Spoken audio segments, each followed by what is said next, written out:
In her last book, Seven Fallen Feathers, Tanya Talaga chronicled the heartbreaking fate of 7 Indigenous teens in Thunder Bay, confronting isolation, racism, and death. Her new book, and the topic of her 2018 CBC Massey Lecture series, widens the lens to look at the legacy of cultural genocide against Indigenous peoples, and particularly the tragedy of youth suicide. It's called All Our Relations, Finding the Path Forward, and it brings Tanya Talaga back to our studio, which we're very glad about. Good to see you again. Thank you for having me. I do want to know why you decided to focus on Indigenous youth suicide for your Massey Lectures, though. Let's start there. Well, it's a bit of a long story, but I can tell you that it's something that's been in the back of my mind for quite a long period of time. I've wanted to go more in depth with the topic of suicide in our communities because of the crisis and because I was seeing it over and over and over again. And I think that people get lost in the headlines. You know, they see again, 3 more girls have died in a northern Saskatchewan community. And I think that after a time, people just become paralyzed and they don't really understand what's happening, why it keeps happening. And I knew there were deeper reasons why. And it needed to be explored in a longer way, in a more in-depth way than I could, again, in just newspaper articles. It was something that was a lot more substantive. And to be quite honest with you, this has been with me for a long period since I was in Moosonee about 7-8 years ago now. I was there to cover the suicide crisis in that community along the James Bay coast. And it was there that I met a woman named Nellie Trapper. And Nellie Trapper is an amazing, amazing woman, and she was leading the youth suicide team, crisis response team. She was helping them out, responding to kids at Peikatano, the Indigenous Youth Children's Services that is in Moosonee.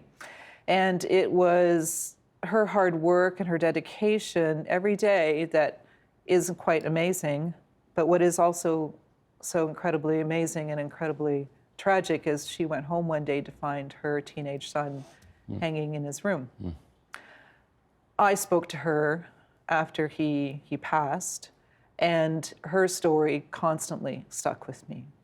Somebody who gave so much of herself to help, couldn't help her own son. There was so much more to me, to this story, that I could ever get out in just a newspaper article. I knew I had to go back and do something different. So just take a moment here and remind people about what the Massey Lecture series does. This is not you on stage in one place on one night and that's it, right? That's right. There's so much more to it. That's right, yeah. So I was asked to be the Massey Lecturer, and I actually did a little bit of a compressed period of time. When the CBC asked me, I thought it was like, oh, you mean for next year? Because I know people spend a lot of time working on these lectures. And they're like, actually, no, we're hoping that you can combine what you're doing for this year with the Atkinson Fellowship in Public Policy, because I've been on a fellowship for the last year. And the Massey Lecture series, first off, you have to write a book. You have to write the lectures, otherwise you don't have anything to present while you're going across Canada. And it's a 5-city tour across the country, and you go and you present your lectures. Normally, that's how it's happened. The people who are Massey lecturers, they go and they present at a lectern and they give a speech. When I said to the CBC, I will do this, I also told them that I'm not going to do it as everyone else has done it in the past, because that's really not me and that's not who I am. It's not my community. If I'm doing this, I'm going to do this in an Indigenous way. I'm going to do this with everyone with me. I wanted music. I wanted every nation represented that we were in, every city we were in across Canada. I wanted them there. I wanted art. I wanted this to be storytelling. I wanted this to be almost ceremony, because I wanted elders from every nation that we were also, each city we were in, to open the lectures. And my elder came with me as well, and he actually closed each of the lectures. So it was a very different experience, I think, for anyone who attended the Massey Lectures, or even if you're listening to them on the radio. It's something quite different. And in Ontario, you did them in Thunder Bay? That's right. That's right, and Toronto. And Toronto. And how Thunder Bay came about is the Massey Lectures have never been in Thunder Bay before, but when they asked me to be the lecturer, I said to them, okay, I'll do this, but we are going to start in Thunder Bay. And they were like, oh, all right. And then Actually, it was Anishinaabe-Aski Nation and Fort William First Nation that came together and sort of threw open the doors to the biggest hall in Thunder Bay and made it a free event for everyone to come. And it was quite an incredible evening. I'm sure. Let's tell some of these, I'm afraid, rather harrowing stories that you do tell in the book and through the course of your lectures.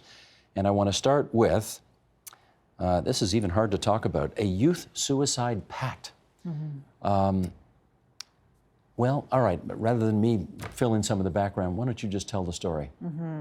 This is a story of, it is what has happened to 7 girls, 7 young girls, age 12, 13, 14, who died by suicide over the last couple of years. This happened in 2 communities. The girls are from 2 communities in particular, Wapakika First Nation and Poplar Hill First Nation. Both of those communities are about 600 kilometers northwest of Thunder Bay. They are fly-in communities, so that means they're very difficult to access. They're smaller communities too. Both of them don't have doctors. They don't have a large mental health staff in the communities. They don't have high schools in their communities. They're fly in, fly out if you want to access all of these services. The 7 girls all met they were friends.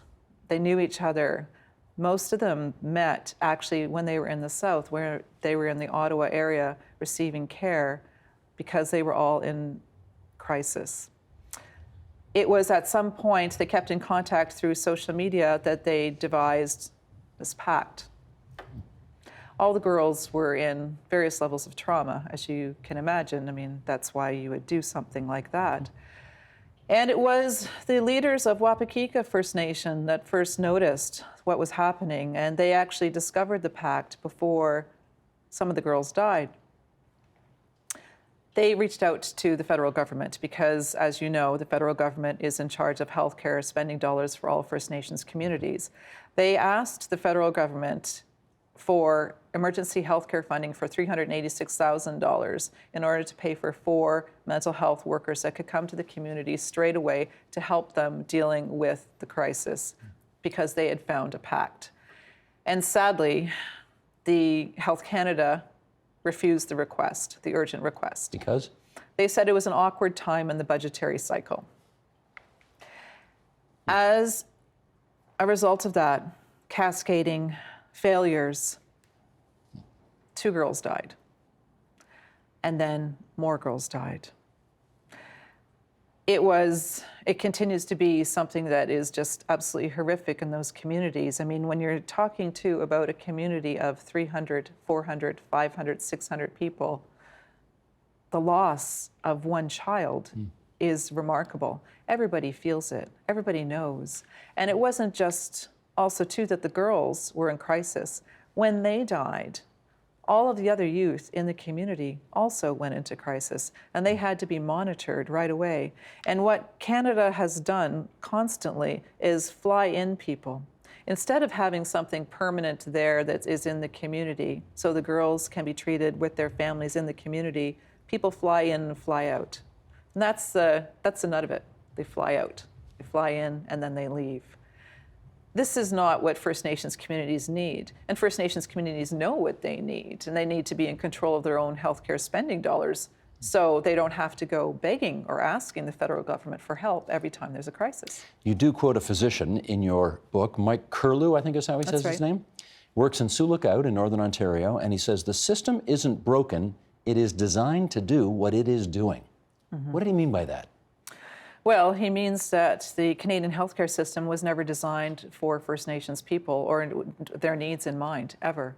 I mean, you have all of these remote communities. None of them, very few of them, have access to doctors, have clinics with them that are staffed with nurses that are properly trained, or even equipped with clean water and equipped with modern-day medicines that you need. I mean, it's quite remarkable that in some communities in this country, children die of preventable illnesses like strep throat. Strep throat. I write about a 4-year-old boy named Brody Meekus, who died because when he went to the clinic, he was the nursing clinic in his home of Sandy Lake, he was sent back to his home with his parents and told to use Vicks Vapor Rub on his chest.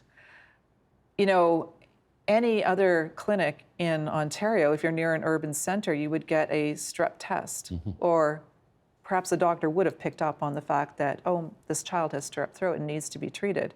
And this can be treated with antibiotics. But what happened to Brody is he passed away. Here's an excerpt from the book as we follow up on this issue. From 1986 through December 2017, there were more than 558 suicides across Anishinaabe Nation territory, a community comprising only 49,000 people. Last year, 2017, was the worst in recent memory with 37 suicides. Most of the suicides are by hanging, and the majority are by young men. The number of attempts, those who try to take their lives but fail, is even greater. Since 1986, an almost incomprehensible 88 children between the ages of 10 and 14 have killed themselves. Tanya, to what extent has suicide now become almost normalized in these communities? It has in certain communities. Suicide surrounds you. Suicide happens to the people that you love, the people that you know. Imagine you're a child growing up in that environment. That is something that is like sickness. It's something like an accident. It's suicide. Oh, right. That happens too. Suicide almost becomes normal. It becomes part of your everyday existence. It becomes part of your vocabulary. Does it become less shocking as a result? Absolutely. It does. Absolutely. But to the people that are experiencing it, the shock is still there. The trauma of that death is unbelievable. But does everybody else get inured to it in some respects? I think that when children are growing up in that, they're seeing it and they're feeling it, and it just becomes another way for them, and it becomes something that can happen. It's a way out. I know that there will be people watching this right now who, when the issue of colonialism and its impacts continuing to be felt today, will roll their eyes and they'll say, "Oh my goodness! I mean, come on, we're hundreds of years, removed from that." But it's a factor still, isn't it? Of course it is, and we're actually not hundreds of years removed from that. We still have something in place in this country called the Indian Act, a piece of legislation that was created in 1876 that governs the life of every single status Indian in this country. Status Indians did not get the right to vote until 1960. The last residential school shut in 1996. There was another level, another tier of healthcare in this country, Indian hospitals. They were all over this country. Colonialism, the effects of colonialism, the trauma of colonialism, children being taken away by the foster care, by the children's aid system, that is still happening and being put in foster care in record numbers. Look at the justice system. So many Indigenous people are put in jail. They're not participants in the justice system. They're not sitting on juries. More are graduating from law school, but more need to be graduating from law school. They need to be represented by clerks as well. They need to be represented by security guards. I mean, we are seeing the effects of trauma in this country because the trauma was never dealt with. So we cannot dismiss this. No, absolutely not. It is still happening. And what is happening too is there's always these piecemeal little solutions, right? Okay, well, we'll give you some funding for this and maybe that'll make it better. Oh, we're going to clean this up. This will make it better. But it's not working, is it? I mean, 150 years of Canada, 151 years, we're still here in this place trying to figure out how do we make things equal. You do write a lot about death in your book, obviously, because that is a huge part of the story, but not just the death of people. The mass killing of dogs belonging to Inuit. Talk to us about that. It's quite a remarkable thing that happened from 1950s to the 1970s. It's a mass killing of sled dogs, Kimit. They are husky dogs. Inuit, this is how they survive with their dogs. They have since time immemorial. It's a remarkable thing. The dogs, they're always part of the family. The dogs know everything about, where to step, where to hunt, how to keep their owners safe. And as part of the relocation process, because the Canadian government wanted to remove Inuit from the land and put them into urban centers as part of a security measure too, with the dew line and everything going up north and in regards to sovereignty. So they moved Inuit into city centers. Well, this was completely against Inuit, their way of life. In order to do that, the dogs were killed. By whom? By the RCMP. The dogs were rounded up and they were killed. The dogs were seen in an urban center as a security risk, as a problem too, you know, because they could attack somebody. But it was a fundamental misunderstanding of how important the dogs are to Inuit people. I mean, it's quite remarkable. So I think it was 2005 that the Canadian government, a standing committee, heard about what happened to the dogs. Thousands of dogs were killed. And so they said, well, we need an inquiry. We need something to happen here. The federal government did not sanction that, but what they did do was they said to the RCMP, we need an investigation into what happened to the dogs. So the RCMP investigated themselves regarding the dogs. They came out with a 26-page report, which basically exonerated themselves, saying, you know what, that really wasn't the case as to what happened here. But the Inuit said, hold on. The Kikitani Association, which represents Baffin Island, said, you know what, this report? No, I don't think so. By you denying what happened, you are basically denying the voice of all of our elders who remember what happened with the relocation off of the land and into city centers and the killing of the dogs. You've just dismissed all of their collective experience and what they saw. It's subjugation. So they did their own report and found their own findings and said, you know what, this was all part of assimilation. Inuit were also sent to residential schools. Inuit children taken away, and they are also put into foster care as well. Inuit are not under the Indian Act, but they have still suffered the same effects of colonization.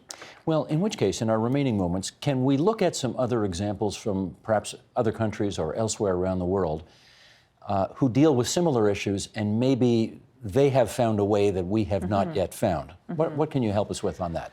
Well, I went to northern Norway, to the Arctic Circle, to visit the Sami. The Sami have been following the reindeer for thousands and thousands of years. They're indigenous people to northern Norway, to Russia, to Sweden, to Finland. And the Sami also have experienced, just like what's happened here in Canada, they've experienced a separation from the land, a violent separation from the land, being forced off of their area. The Sami have been put into residential schools. They've lost their language and their culture. Their children have been adopted out. It's actually the same thing that's happened here. It's happened over there. They've experienced the same when it comes to the suicide crisis as well. They have many, many youth that are dying. In order to stop it, Sami people decided they had their own funding. Luckily, they had their own funding. They were in control of that. They devised their own plan on how they could take children and their parents and treat them all together. So it's the donut of care. There's a circle around them. And that is something that I think that is a model that we should be looking at here in Canada, because you cannot just treat children that have been traumatized without treating their parents as well, or their caregivers that are also experiencing levels of trauma. So the Sami take the children and with their parents, and for 1 month they put them in townhouses. And these townhouses, the children live with their families. They live, they go to school. There's a school on the premises. And they also live a traditional way of life. They have traditional foods. When the kids are at school, the parents are treated by psychologists, by doctors, by mental health workers that are all traditional Sami practicing. And when the children come home, everybody also receives care. So it's a really holistic method. And they also go out on the land. The family and the caregivers, they all go on the land for 3 days. They experience what we call land-based therapy, so returning back to culture, returning, to fishing, to hunting, just to being on the land. And this program so far has worked wonders. And I think that is a model, that's something that we should be looking at. I wonder whether it's applicable, though, in a place as vast as Canada. I mean, Norway is a fraction of the size of Canada, and the distances one has to travel, the remoteness, is not really comparable. Could it work here, given the vast distances here? Well, it would be up to the First Nations communities and Inuit communities to decide if it would work here, but I would argue that it is time to give these communities, First Nations communities, control of their own funding so they can make their own decisions and make those decisions for themselves. Because right now we have a system where we have to send children who are in mental health crisis by themselves out of a community into urban centers. We put them up in hotels or we put them up in group homes and wait for them to get care by a psychiatrist to get assessed, by mental health workers, by psychologists. That's not working. And then what we do is we send them right back to the homes that they came from that sometimes are struggling and also need care. That's not working. You know, perhaps a rethink is needed here. I guess we got time left. Let's do a couple of other examples here. Indigenous people fighting back. Stirling Lake, the Quiet Riot. What was that story? It's a story from 1987. That's when the Quiet Riot happened. And Stirling Lake is a residential school, was a residential school that was run by the Mennonite Church. And why when I first heard this story, I was amazed, because what is so important about this story is this is a story about resistance. This is a story, and I have not heard very many stories about students within a residential school rising up and saying, you know what, it's not okay. Where is it? It is, Stirling Lake is in northwest Ontario near the Manitoba border. Okay. And what happened there was I was speaking to this one man, he's a man now in particular. He was 17 years old when, and his name is Rance, and he was beaten because what the adults would do, the teachers, they would take children to make an example of them or to punish them. They would take them downstairs, and this is what they did to Rance. They took him downstairs. A man held each of his arms, each of his legs, and he was beaten with a wooden stick on his behind. And he was beaten so badly, he could barely walk. He couldn't sit down. It was excruciating. That didn't just happen to him. It happened to many of the kids that he knew in that school. And not just that too. They were punished. They received demerit points for things if they were acted out or if they just did something that was against the rules. They weren't allowed to listen to any rock music. This is in 1987. They had to listen to church hymns constantly. If anyone was seen breaking any of the rules, they had to do things like go outside in -40 weather and cut down logs or saw logs, without gloves or the proper winter wear. I mean, it was pretty awful what the kids had to endure. Absolutely, it was torture. But the kids got together and said, you know what, we're not going to take this anymore. And so they decided, that's it. You know what, the next time this happens, somebody come and tell me, and we're going to take up our own arms. And that's what happened. One night when they took another boy, all the other boys decided that's it, the older boys. They grabbed sticks and they fought. They fought the teachers. And they managed to scare them off. They went into another area of the residential school, and for that one night, the kids of Stirling Lake were there, and they were survivors, and they were resistors. They were in control, finally, and they weren't being tortured anymore. Of course, that lasted until the next day, when the police came, and then all of the kids were arrested. And it was, for many of them, it was their very first time in court. They were treated as young offenders, and they lost their year in school. Many of them, they all went to different places. But the effect of what happened during that time stayed with some of those kids, of course. The trauma of what happened during the school stayed with those kids. But as Rance said, this was one of the very first times that they had come together in the spirit of what was happening south of the border years ago with the American Indian movement. This was an act of resistance because they knew they were fighting against colonization, against what was happening to them. And as I say in the book, they know the fight is not over. I want to finish on this because I don't know how you keep your own mental health, telling you all these stories. You've lived this now for so many years, first with Seven Fallen Feathers and now with this. I mean, this is a lot to deal with. How do you cope with all this? I'm lucky to have such a strong community and strong group of friends that I really do lean on. My elder, Sam Ashni-Penescum, I speak to him almost every single day. And he is separated from me because he's often, if he's not in Thunder Bay, he's in some far-flung part of the province helping someone else. And he's always on, believe it or not, Facebook, and we're always messaging each other. And he always sends me, hey, how are you doing? Or send me a funny little gif of, smiling and waving cats. Reaching out like that, speaking every day helps. Speaking to the people that I write about, the families that I write about, keeping in contact with them. It's not just, for me, this is not just writing books or telling stories. You become part of this too, right? I mean, I'm very involved with the students from Dennis Franklin Cromartie High School in Thunder Bay. I'm very involved with a lot of the families from the Seven Fallen Feathers. And it helps. We all keep in contact. It's like a weave, continuum. Good. Keep going. Miigwech. Miigwech to you. All our relations, finding the path forward, and I guess all the lectures are online as well if you want to watch the lectures. They are. They can be viewed as well. Tanya Talaga, thanks so much for coming into TVO tonight. Thanks for having me.